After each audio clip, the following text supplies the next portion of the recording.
Somewhere out there is someone calling my name. When our son was in third grade, his teacher put the following half sentence on the board: somewhere out there is, fill in the blank.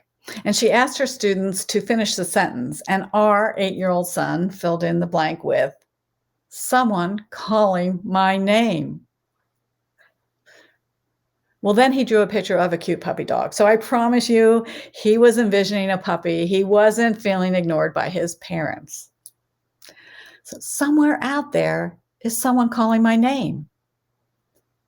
Well, I snatched this bit of 8-year-old profundity, this wisdom, and it became my mission statement for how and why I show up in people's lives. I show up because I hear people calling my name, and I'm the only me there is. And the question and the whole point of this conversation is, somewhere out there, is there someone calling your name? Now, since I was 15 years old, I've enjoyed working with underserved populations. I discovered I'm very comfortable with inner city preteens, for example. I went on to work with socially, emotionally, and learning challenged students, some of whom were Navajos living in a boarding school on a reservation. And before COVID, I worked with convicted male felons, murderers, drug dealers, sex offenders.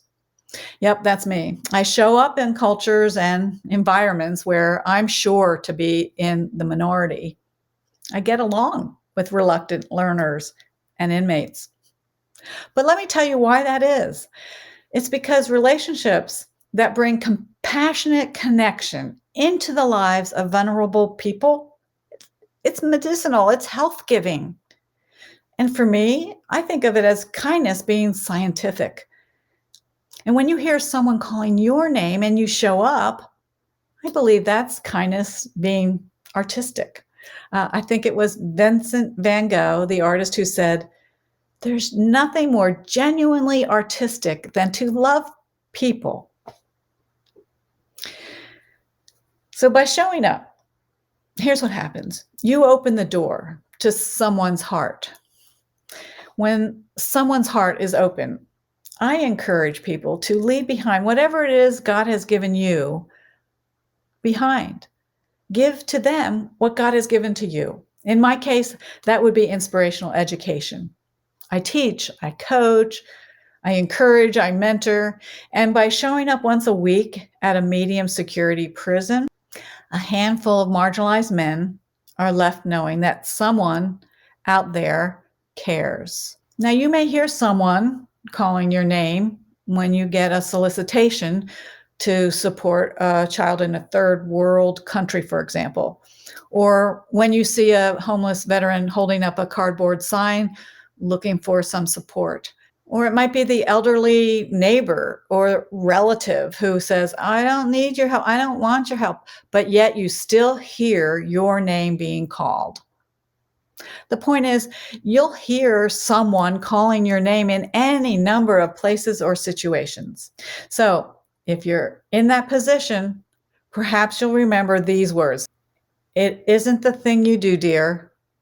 It's the thing you left undone that gives you a bit of heartache at the setting of the sun. The tender work forgotten, the letter you did not write, the flowers you did not send, dear, are your haunting ghosts at night. I'll just let that sink in. Now, I had an outrageous thought in December of 2012. Get this. I thought about how the tragic mass murder that left 21 students and 6 adults dead at Sandy Hook Elementary School, how could that have been prevented? I wondered, what if I had been Adam Lanza's life coach or neighbor or friend? And I had this thought again after the tragedy that took the lives of 19 children and 2 teachers in Texas. Would this even have happened had these shooters had a life coach or mentor growing up? A consistent, compassionate connection. Now, why do I have these thoughts? I'll tell you why. It's because I know what a lack of connection can produce in an adolescent. I also know what can develop between a person who appears unlovable and a person who shows up and loves them anyway. Now, I know we're all left wondering, why do adolescents become criminals?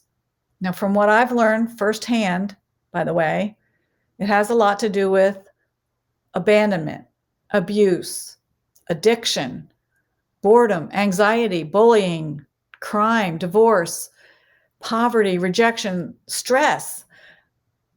But the question remains, why do young people commit unspeakable acts of violence?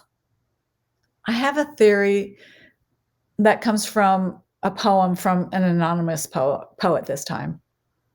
Here it goes.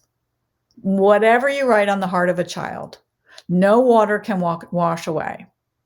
The sands may be shifted when billows are wild, and the efforts of time may decay. Some stories may perish, some songs forgot, but this graven record time changes it not.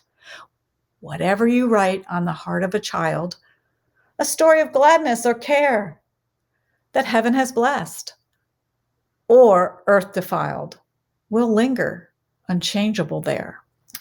Take, for example, Richard. When Richard was a young child, someone wrote something on his heart that couldn't be erased.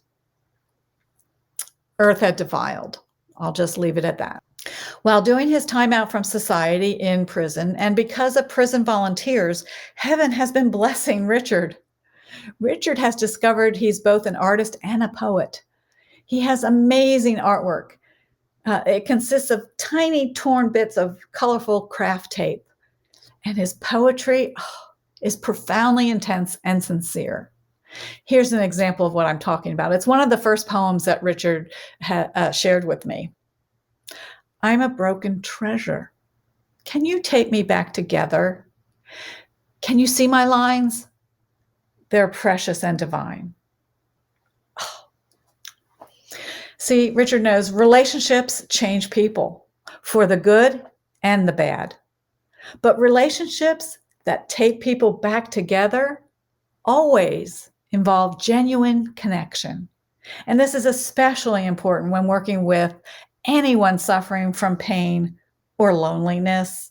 You see, too much pain, too much loneliness, that leads to hopelessness.